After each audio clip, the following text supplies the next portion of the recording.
হযরত শাহজালালের স্মৃতিবিজড়িত পুণ্যভূমি সিলেট বাংলাদেশের একমাত্র ব্যতিক্রমী জেলা। 1947 সালে গণভোটের মাধ্যমে সিলেট বাংলাদেশের মানচিত্রে অন্তর্ভুক্ত হয়। ব্রিটিশ খেদাও আন্দোলন, 1952 সালের ভাষা আন্দোলন সহ সকল আন্দোলনে সিলেটের রয়েছে গৌরবোজ্জ্বল ভূমিকা। 1971 সালে মহান মুক্তিযুদ্ধের সর্বাধিনায়ক জেনারেল এম.এ.জি. ওসমানী সহ অনেক জ্ঞানী গুণীর জন্ম দিয়েছে এই সিলেট। নিকট অতীতে যেসব গুণীজনদের হারিয়ে সিলেট এখনও ধুঁকছে তাদের মধ্যে অন্যতম সাবেক স্পিকার হুমায়ুন রশিদ চৌধুরী, সাবেক অর্থমন্ত্রী এম সাইফুর রহমান, শামসুল উলামা হজরত আব্দুল লতিফ চৌধুরী ফুলতলি, আল্লামা হাফিজ মাওলানা আব্দুল করিম শায়েখ কৌরিয়া রাহিমাহুল্লাহ সহ অনেকে। আল্লাহ তাদেরকে জান্নাতের মেহমান হিসেবে কবুল করুন। বর্তমানে বাংলাদেশের জাতীয় রাজনীতিতে বলিষ্ঠ স্বকীয়তায় গুরুত্বপূর্ণ ভূমিকা রেখে যারা সিলেট তথা সমগ্র বাংলাদেশকে অনন্য উচ্চতায় তুলে ধরছেন তাদের মধ্যে অন্যতম বিশ্ব ইসলামী আন্দোলনের নেতা আমিরে জামাত ডাক্তার শফিকুর রহমান। তারই সাথে থেকে বাংলাদেশের জাতীয় রাজনীতিতে গুরুত্বপূর্ণ অবদান রেখে চলেছেন বিয়ানীবাজার গোলাপগঞ্জের কৃতি সন্তান সিলেটের গৌরব মোহাম্মদ সেলিম উদ্দিন। স্বৈরাচারী জালিমের রক্তচক্ষু উপেক্ষা করে রাজনীতির প্রাণকেন্দ্র রাজধানী ঢাকার রাজপথে মোহাম্মদ সেলিম উদ্দিনের বিপ্লবী ভূমিকা ছিল অবিস্মরণীয়। তিনি বাংলাদেশ জামায়াত ইসলামের নির্বাহী পরিষদ সদস্য ও ঢাকা মহানগরী উত্তরের আমির। মোহাম্মদ সেলিম উদ্দিন 1975 সালে পূর্ব সিলেটের সীমান্ত জনপদ বিয়ানীবাজার উপজেলার মুড়িয়া ইউনিয়নের আষ্টঘড়ি গ্রামে জন্মগ্রহণ করেন। ছাত্রজীবন থেকেই তিনি রাজনীতি সচেতন এবং মানব দরদী ছিলেন। ছাত্র রাজনীতির নানান ধাপ অতিক্রম করে মোহাম্মদ সেলিম উদ্দিন 2004 ও 2005 সালে দক্ষিণ এশিয়ার বৃহত্তম ছাত্র সংগঠন বাংলাদেশ ইসলামী ছাত্র শিবিরের কেন্দ্রীয় সভাপতি থেকে ছাত্র সমাজের নেতৃত্ব দিয়েছেন। 1998 ও 1999 সালে শাহজালাল বিজ্ঞান ও প্রযুক্তি বিশ্ববিদ্যালয়ের নামকরণ বিরোধী আন্দোলনে সিলেটবাসীর প্রিয় নেতা ডাক্তার শফিকুর রহমানের নেতৃত্বে এবং শহর শাখা শিবিরের সভাপতি ছাত্রনেতা মোহাম্মদ সেলিম উদ্দিনের ভূমিকা ছিল অনন্য। তাদের দুঃসাহসী এবং দূরদর্শী নেতৃত্বে গড়ে ওঠা ছাত্র জনতার তীব্র আন্দোলনের কাছে স্বৈরাচারী খুনি হাসিনা 1999 সালেও পরাজিত হয়। দৃশ্যপট 2024। ওই একই নেতৃত্ব, তবে সিলেট নয়, এবার রাজধানী ঢাকা অর্থাৎ ঢাকা মহানগরী উত্তরের আমির মোহাম্মদ সেলিম উদ্দিন এবং জাতীয় রাজনীতির অন্যতম পুরোধা আমিরে জামাত ডাক্তার শফিকুর রহমান। তাদের দূরদর্শী ও আপোষহীন সংগ্রামী ভূমিকা এবং সর্বোপরি বৈষম্য বিরোধী ছাত্র জনতার গণ অভ্যুত্থানে গণহত্যাকারী ফ্যাসিস্ট খুনি হাসিনা আবারও পরাজিত হয়ে 5ই আগস্ট ভারতে পালিয়ে যায়। বিষয়টি কাকতালীয় নয়, আমরা মনে করি মহান আল্লাহ তাআলার মহাপরিকল্পনার অংশবিশেষ। মোহাম্মদ সেলিম উদ্দিনের ডাইনামিক নেতৃত্বের সুবাদে বর্তমান ঢাকা মহানগরীর লক্ষ লক্ষ মানুষ তার বিভিন্ন সেবামূলক প্রজেক্টের আওতায় উপকৃত হচ্ছে।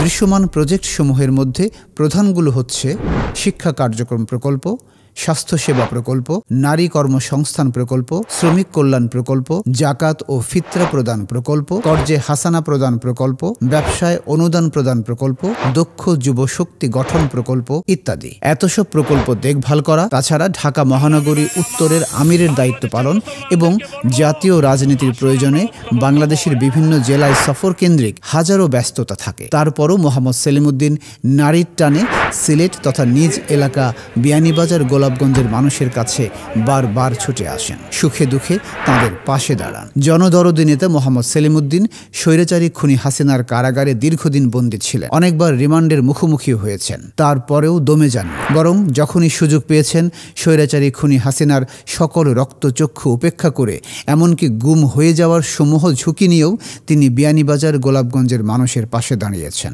2019 সালে করোনা ভাইরাসের সময় বিপর্যস্ত মানুষকে চিকিৎসা সহায়তার জন্য চিকিৎসকদের সমন্বয়ে স্বেচ্ছাসেবক টিম গঠন করে চিকিৎসা সেবা প্রদান, এমনকি বাড়ি বাড়ি গিয়েও অক্সিজেন সাপোর্টের ব্যবস্থা গ্রহণ করেন। তাছাড়া 2024 সালের 31 মার্চ রমজান মাসের শেষ দিকে সিলেটে ব্যাপক শিলাবৃষ্টি হয়। শিলাবৃষ্টির ভয়াবহতা এমন ছিল যে টিন শেডের ঘরগুলো জালের মতো ছিদ্র হয়ে যায়। তাদের মুখে হাসি ফোটাতে সুদূর ঢাকা থেকে তাৎক্ষণিক ছুটে আসেন জনদরদী জনমানুষের প্রিয় নেতা মোহাম্মদ সেলিম উদ্দিন। তিনি এসব ক্ষতিগ্রস্ত মানুষ মানুষের মাঝে ঢেউটিন বিতরণ সহ তাদের প্রয়োজনীয় পুনর্বাসনের পদক্ষেপ গ্রহণ করেন। বিশেষ করে 2022 ও 2024 সালে ভারতের পাহাড়ি ঢলের কারণে সিলেটে সৃষ্ট আকস্মিক বন্যায় ক্ষতিগ্রস্ত বিয়ানীবাজার ও গোলাপগঞ্জের বানভাসী মানুষের মাঝে ব্যাপক ত্রাণ তৎপরতা চালানো, পুনর্বাসনের প্রয়োজনীয় পদক্ষেপ গ্রহণ এবং মানসিকভাবে ভেঙে পড়া বানভাসী মানুষের পাশে দাঁড়িয়ে সর্বাত্মক সহযোগিতার আশ্বাস বিবেকবান মানুষের হৃদয়কে স্পর্শ করেছে। চলুন দেখে আসি মোহাম্মদ সেলিমউদ্দিনের ত্রাণ তৎপরতার কিছু ভিডিও ফুটেজ এবং তার আশা জাগা নিয়ে কথামালার চুম্বক অংশ। আর সবসময় আল্লাহরে স্মরণ রাখবা। আমরা জামাত ইসলামী আমরা সবসময় মানুষের বিপদের পাশে থাকি। আমরা দায়িত্ব হইল মানব কল্যাণ করা। আমরা রাজনীতি করি মানুষের কল্যাণে। তা আমরা গোটা সিলেট বিভাগের যেন যেন বন্য হয়েছে সব জায়গায় যাইয়ার, বিশেষ করে এই গোলাপগঞ্জের বিভিন্ন এলাকাতে আমরা সফর করিয়া আমরা পক্ষ থেকে আমরা সাধ্য অনুযায়ী চেষ্টা করিয়া কিছু সহযোগিতা করা। আল্লাহর ইচ্ছা এটা বিপদ যাইব ইনশাল্লাহ। মন খারাপ করার কিছু নাই, সবর করা লাগবো। হ্যাঁ, আল্লাহরে ডাকা লাগবো। এটা কোনো ত্রাণ নাই বা কিছু নাই। আপনারা দুপুরে একটু আমরা পক্ষ থেকে খাইবা, আর আমরা ইনশাল্লাহ খোঁজ নিয়ে পরবর্তীতে আমরা খাদ্য প্যাকেট সহ অন্যান্য খাদ্য যেগুলো আছে সেগুলো আমরা করবো ইনশাআল্লাহ। বিপদ থাকতো না যাইব ইনশাল্লাহ, আমরা আছি।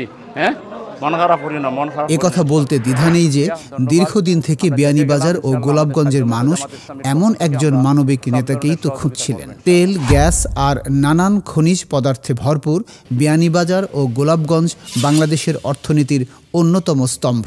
প্রবাসী অধ্যুষিত হওয়ার সুবাদে সিলেটের মানুষ আধুনিক বিশ্বের স্থাপত্য, শিল্পকলা, মার্জিত সংস্কৃতি, খাদ্যাভ্যাস ইত্যাদি ধারণ করে বিধায় প্রভৃতি ক্ষেত্রে বিশেষ করে এই উপজেলাদ্বয় বাংলাদেশের অন্যান্য উপজেলার চেয়ে ব্যতিক্রম। কিন্তু দুর্ভাগ্য বলতে হবে যে যোগ্য নেতৃত্বের অভাবে বিয়ানীবাজার গোলাপগঞ্জের রাস্তাঘাট, প্রয়োজনীয় অবকাঠামো, বিশ্ববিদ্যালয়, মেডিকেল কলেজ, পলিটেকনিক্যাল ইনস্টিটিউট, মিল, কলকারখানা, পর্যটন শিল্প ইত্যাদির কোনো কিছুই সেভাবে গড়ে ওঠেনি। যে অন্ধকারে ছিল সেই অন্ধকারেই পড়ে রয়েছে। জনগণ যাদের নিয়ে স্বপ্ন দেখেছিল, দুর্নীতি আর লুটপাটের ভয়াল থাবায় সে স্বপ্ন দুঃস্বপ্নে পরিণত হয়েছে।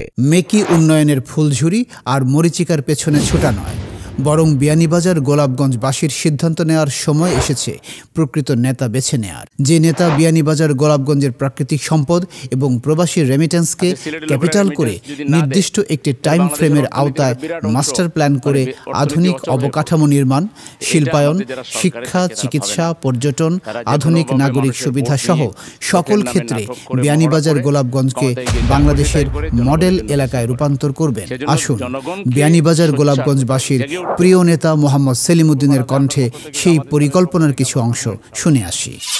আমি চাই এখানকার বেকার যুবকদের কর্মসংস্থানের ব্যবস্থা করতে। সেজন্য অনেকগুলো টেকনিক্যাল ট্রেনিং প্রোগ্রাম আমি বিয়ানীবাজার গোলাপগঞ্জের সামনে এটা আনার চেষ্টা করব, যে কিভাবে যুব সমাজের উন্নয়নে নানা ট্রেনিং প্রোগ্রামের মাধ্যমে ঢাকায় আমরা ব্যাপক সামাজিক কাজ করছি। আমি চাই এই কাজগুলো আমার এলাকায় করে আমার এলাকার মানুষের আমার প্রতি যে দাবি আছে, আমার এলাকার মানুষের আমার প্রতি যে অধিকার আছে, সেই অধিকারের কিছু আদায়।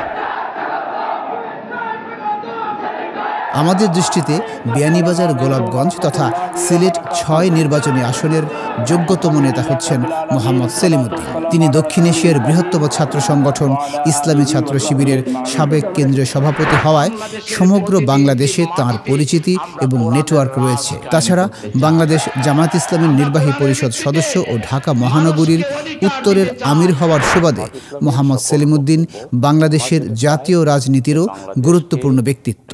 বিয়ানীবাজার গোলাপগঞ্জের উন্নয়নের কি পয়েন্ট তথা বাংলাদেশের সচিবালয় সহ প্রয়োজনীয় সকল জায়গায় বিচরণ এবং স্টেপ নেয়ার সক্ষমতা একমাত্র মোহাম্মদ সেলিমউদ্দিনের রয়েছে বলে আমরা বিশ্বাস করি। সততা, যোগ্যতা, দক্ষতা, অভিজ্ঞতা, বিচক্ষণতা, দেশে বিদেশে ব্যাপক পরিচিতি সব মিলিয়ে বিয়ানীবাজার গোলাপগঞ্জ তথা সিলেট ৬ নির্বাচনী আসনের একমাত্র যোগ্যতম এমপি প্রার্থী হচ্ছেন মোহাম্মদ সেলিমউদ্দিন।